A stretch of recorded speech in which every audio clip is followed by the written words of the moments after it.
बिस्मिल्लाहिर्रहमानिर्रहीम। अस्सलाम वालेकुम। मरियम के दस्तरखान में खुश आमदीद। आज मैं आपको बहुत ही मज़े के गुड़ वाले चावल बनाना सिखाऊंगी जो बनकर बहुत ही मज़े के तैयार होते हैं। तो आप इस रेसिपी को ज़रूर ट्राई कीजिएगा। अगर अभी तक आपने मरियम के दस्तरखान को सब्सक्राइब नहीं किया तो काइंडली आपसे रिक्वेस्ट है कि इसको सब्सक्राइब कर लें। तो चलें जी, जल्दी से रेसिपी को करते हैं स्टार्ट। यहाँ पर जो है मैंने एक देगची में सबसे पहले मैंने चावल बॉईल कर लेने हैं। एक कन्नी कच्ची रहनी चाहिए चावलों की।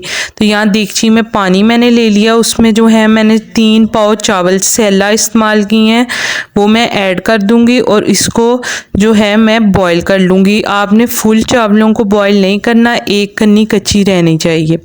जब तक जो है हमारे चावल बॉईल हो रहे हैं, यहाँ पर मैंने जो है एक बाउल में जो है आधा किलो गुड़ ले लिया है और 1 गिलास पानी में उसको मैंने अच्छे से सोक कर लेना है ताकि जो है हमें बॉईल करने में ज़्यादा मुश्किल ना हो। यहाँ पे चावल जो हैं वो बॉईल हो चुके हैं।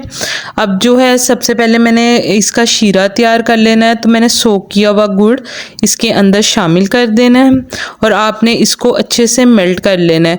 भिगोने का हमें ये फ़ायदा होगा कि हमारा जो गुड़ है वो जल्दी से जो है मेल्ट हो जाएगा। तो इसको जो मैं अच्छे से मेल्ट कर लिया। अब यहाँ पे एक कढ़ाई ले लेनी है, उसके अंदर जो है मैंने 1/2 कप ऑयल का ऐड कर देना है।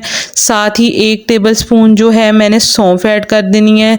थोड़ा सा इसको मैंने जो है सोते करना, ज़्यादा नहीं करना ताकि जो है हमारी सौंफ जल ना जाए। अब जो है मैंने इसके अंदर जो शीरा तैयार किया हुआ था गुड़ का वो ऐड कर देना है, ये देखें, और इसको एक दफ़ा अच्छे से मिक्स कर लेना है। ठीक है, उसके बाद जो है हमने इसके अंदर बॉयल अपने किए हुए चावल ऐड कर देने हैं। देखें कितना झटपट जो है हमारे गुड़ वाले चावल तैयार हो रहे हैं। और जैसा कि आपको पता है कि ये हमारे यहाँ की ट्रेडिशनल रेसिपी है, तो आप इस रेसिपी को ज़रूर ट्राई कीजिएगा।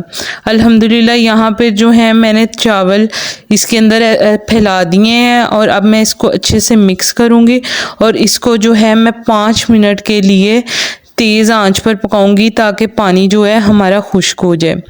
अल्हम्दुलिल्लाह 5 मिनट हो चुकी हैं। अब जो मैंने है हस्बे ज़रूरत इसमें खोपरा और किशमिश ऐड कर देनी है और इसको एक दफ़ा अच्छे से मिक्स कर ये देख सकते हैं कितने खिले खिले हमारे गुड़ वाले चावल बने हैं। तो इसको जो है मैंने 5 मिनट के लिए दम लगाकर सर्व कर लेना है। तो अल्हम्दुलिल्लाह बहुत ही मज़े के झटपट तैयार हो जाने वाले गुड़ वाले चावल की रेसिपी तैयार है। उम्मीद करती हूँ आज की रेसिपी आपको पसंद आई होगी। अगर रेसिपी पसंद आई है तो चैनल को लाइक, शेयर और सब्सक्राइब करना मत भूलिएगा। दुआओं में याद रखिएगा। अगली वीडियो तक के लिए दें इजाज़त। अल्लाह हाफिज़।